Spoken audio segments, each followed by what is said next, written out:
Today we are learning about Fernand Léger, who was a French artist.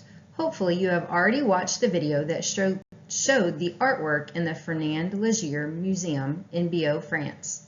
While Léger may be most famous for his paintings, we are going to focus on his sculptures.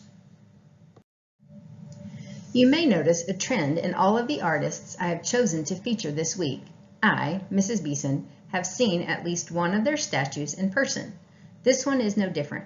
This statue is located in Fort Worth on the other side of the museum from the one that I showed you yesterday. I added this one to my sketchbook on the same day. I think having the ability to see works of art in person really helps me to connect with it.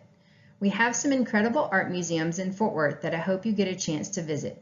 We also have some incredible public art in our area that we will be talking about more as we look at sculptures. Artists like Léger often create a piece that they like and then experiment with changes they can make to the original. Notice how the basic form of these two statues are the same, but the color and the base for each are different. Also notice that these sculptures are small sculptures, only about 1.5 feet tall.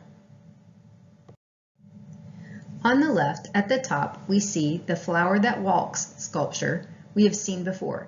That is in the Museum District of Fort Worth. Compare that to the bronze version of the statue that is on display at the Léger Museum in France. The picture on the bottom shows the same sculpture, only much smaller. Again, it is not uncommon for artists to reproduce the same piece of art with small and large changes to the work. Artists often create a small-scaled version of a piece first. Then, when they have it just right, or when the right buyer comes along, they will create a full-scaled model.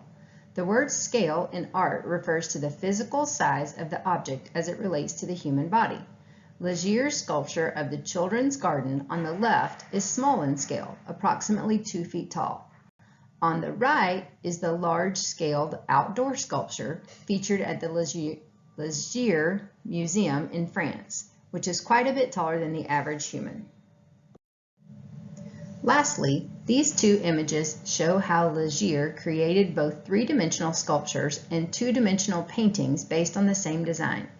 One of the major concepts we have covered today is that it is not uncommon for famous artists to create multiple pieces of art based from the same design.